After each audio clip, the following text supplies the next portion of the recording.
Bueno, buenos días a todos. Como verán, estamos innovando en una nueva manera de comunicación con ustedes, principalmente por la relevancia que tiene el tema que obviamente ha centrado la atención de todos los que estamos en el mercado financiero esta semana, que es la situación de Argentina. Y para eso, bueno, nada mejor que tener a Julio para que nos dé sus opiniones. Y Julio, directamente al grano, ¿cómo ves? Contanos el panorama general de Argentina luego de las elecciones del pasado domingo.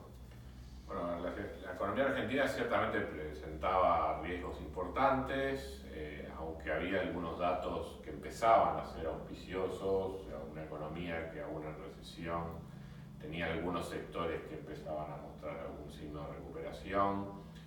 La inflación, a pesar de estar en niveles muy altos, había empezado a tener alguna tendencia a la baja. Y bueno, una vez que se da este resultado del fin de semana pasado, como que vuelta a replantearse la fragilidad con la que se encuentra la economía argentina.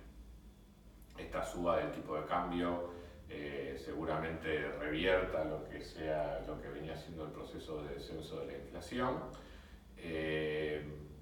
El sistema bancario, que venía experimentando una contracción muy fuerte en materia de créditos, si bien los depósitos mostraban alguna estabilidad, en este contexto es probable que eso se acreciente aún más, con lo cual, sumado a la desconfianza natural y a una posible fuga de capitales que se puede fortalecer en este contexto, como que las perspectivas de crecimiento de Argentina vuelven a ser sombrías, por lo menos en el corto plazo y por lo menos hasta que se disipen las incertidumbres de tipo político.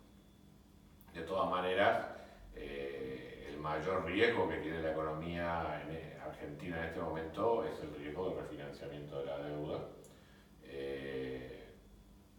Dependía mucho Argentina de una tasa muy alta de rollover de deuda por parte del sector privado en términos voluntarios para poder cubrir su programa financiero, y esas condiciones ciertamente en el caso de hoy no están dadas. Ese cambio de condiciones se está dando en medio de un acuerdo que tiene el gobierno argentino con el FMI, que a su vez tiene previstos desembolsos periódicos, uno de los cuales es ahora el 15 de septiembre. ¿Cómo ves vos la situación del programa en general del FMI, dado los resultados electorales y dado esta nueva situación de mercado? Bueno, precisamente el cierre del programa financiero en septiembre depende de que ese desembolso del orden de los 5.000 y algo millones de dólares se efectivice.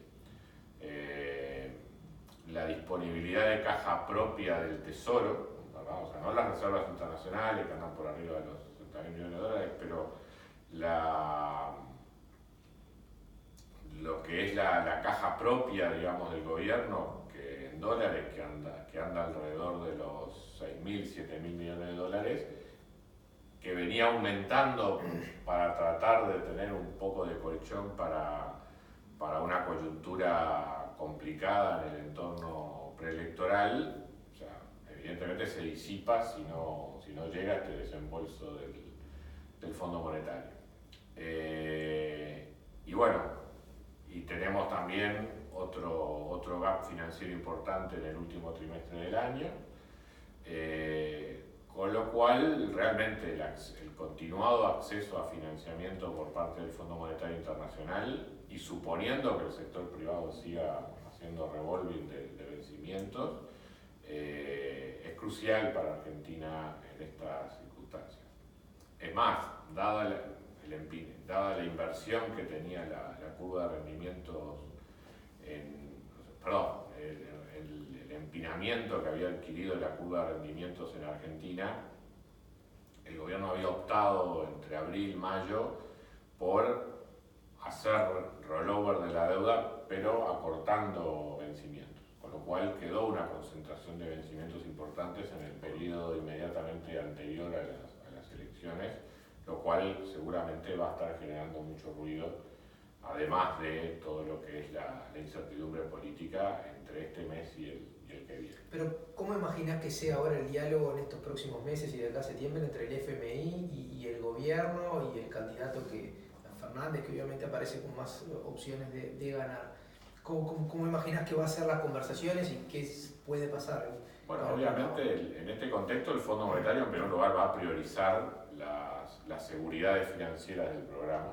O sea, hay un procedimiento interno en el Fondo Monetario que exige, digamos, que cuando un programa es presentado ante el directorio tenga lo que ellos llaman las financial assurances, digamos, las seguridades financieras en cuanto a la capacidad de repago.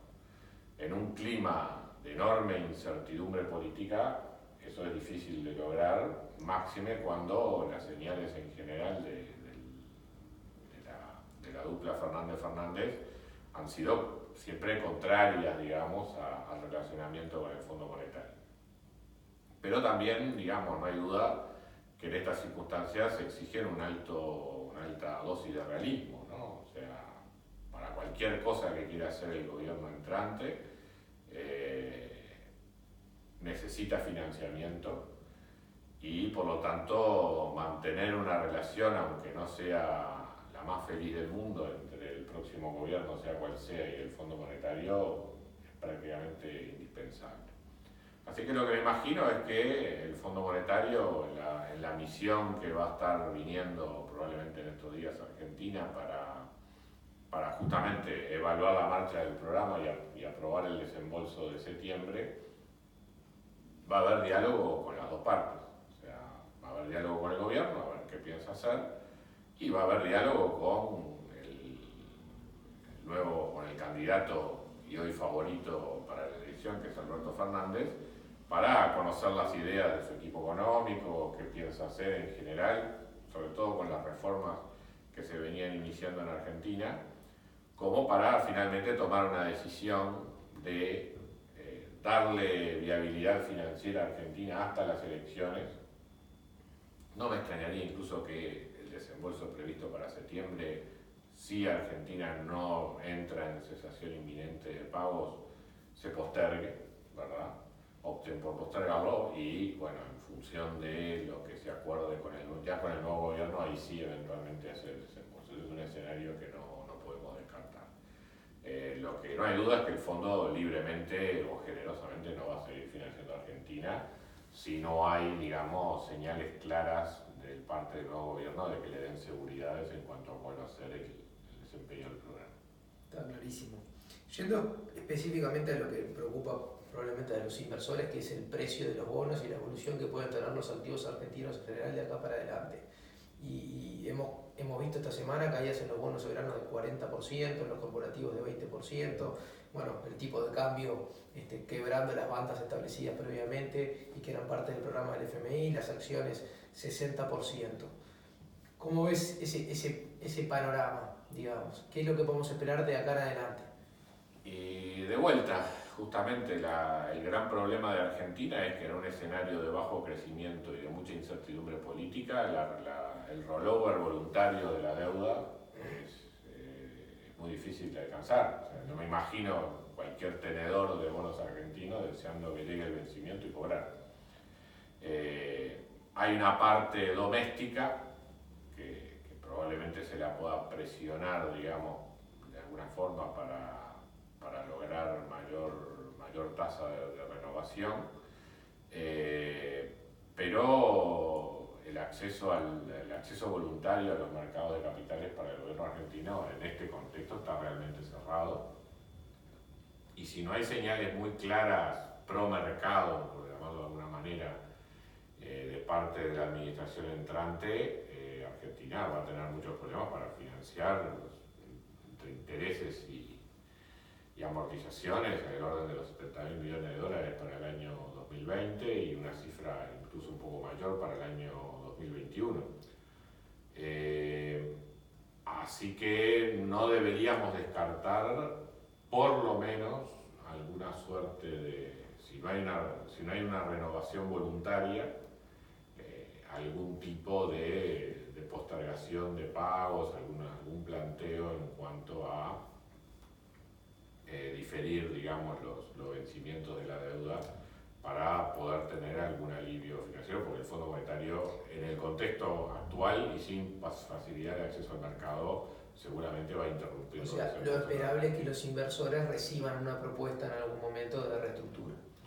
Sí, o sea, si no cambia sustancialmente la situación de Argentina hoy, yo creo que va a ser necesaria una instancia de coordinación de acreedores, digamos, por llamarlo amistosamente, digamos, para que haya una extensión de plazos. Te hago una pregunta un poco más específica. ¿Cómo es el sector corporativo? Y bueno, en la parte corporativa, ahí seguramente siempre hay realidades distintas dentro del país, pero no hay duda de que tanto agro como energía son los principales drivers de lo que puede ser el crecimiento de Argentina hacia el futuro. De hecho, ya en estos últimos trimestres eran los sectores que venían dando mayor impulso al crecimiento. El caso energético es realmente formidable, o sea, Argentina ha logrado eliminar el déficit del balance energético que tenía hasta hace un año atrás, y hoy por hoy, entre exportaciones e importaciones de energía, Argentina prácticamente ha llegado a un equilibrio, digamos, en ese sentido. Y es ciertamente uno de los sectores que puede dar más crecimiento en términos ya no solo de producción, sino también de empleo hacia el futuro. O sea que me da la sensación que bajo cualquier escenario político eso es algo que va a querer ser preservado, digamos, en Argentina, porque es básicamente la gran opción de crecimiento que tiene esa actividad de futuro, y donde además desarrollarlo requiere un alto componente de inversión extranjera directa.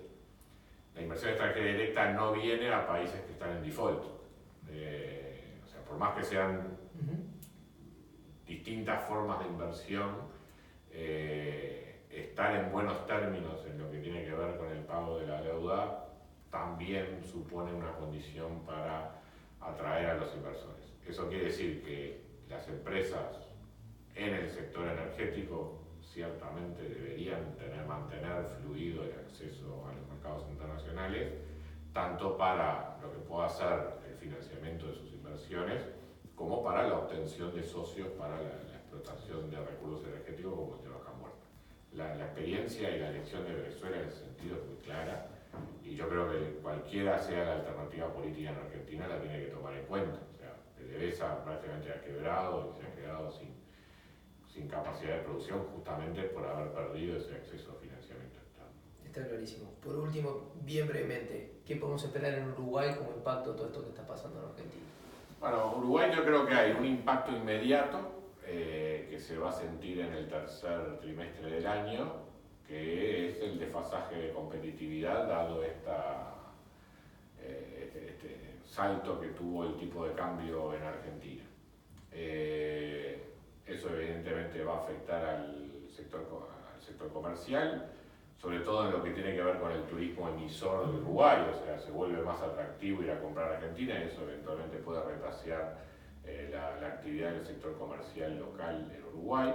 También en lo que tiene que ver con la competencia en mercados, también se hace más difícil exportar a Argentina y la competencia argentina en otros mercados, si bien las exportaciones entre Argentina ya no tienen hoy la importancia que tenían antes, pero ciertamente ha quedado en mejor posición competitiva que el Uruguay. Pero, digamos, más allá de lo que pueda ser impactos inmediatos en el tercer trimestre, que seguramente sean negativos, lo que ocurra más a mediano plazo y ya entrando, por ejemplo, pensando en la temporada turística, va a depender mucho de las señales y de las incertidumbres políticas. El año pasado también ocurrió algo similar cuando saltó la crisis cambiaria a mediados de año, y recordemos que luego del salto inicial entre la inflación y alguna apreciación del peso, la situación del turismo, si bien no era la ideal, no era tan mala como la que parecía en agosto del año pasado. Y bueno, este año puede ocurrir algo similar, si el tipo de cambio se estabiliza y con lo que recupera la inflación, y si de alguna manera el nuevo gobierno da señales de cierta estabilidad, bueno, por ahí podemos llegar a no tener una temporada turística tan negativa. Si la actitud del gobierno entrante, una actitud más desafiante y de regreso a las políticas que había antes de que asumiera Macri, o sea, ahí sí podemos llegar a tener una temporada complicada. Bien. Julio, muchas gracias. Bueno, esperamos que haya sido claro y como siempre quedamos atentos a cualquier otra consulta que tengan. Ya saben, nos pueden contactar directamente y a través de nuestras redes sociales. Muchas gracias.